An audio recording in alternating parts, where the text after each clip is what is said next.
I've been talking about cleaning your leather bags and creatively repacking them during this time of working from home. Remember, your bag is your office and your office is your bag right now. But I want to talk today about some simple repairs. And I just moved a few tools out here, and to show you how simple this is, I don't have a big leather shop. I just use a small workbench.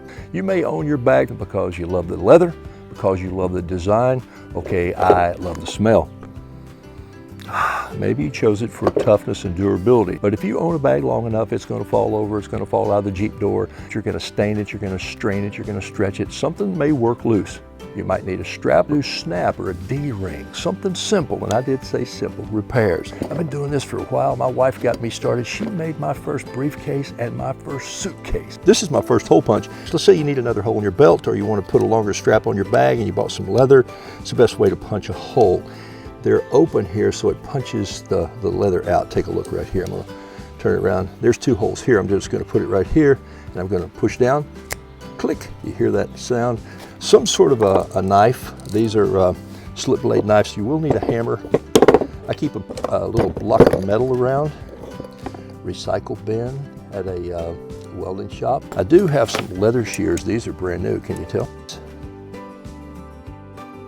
This is called a slicker. You know why?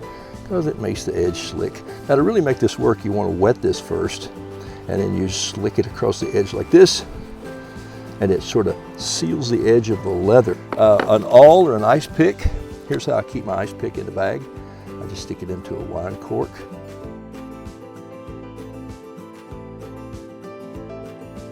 Rivets come in two parts.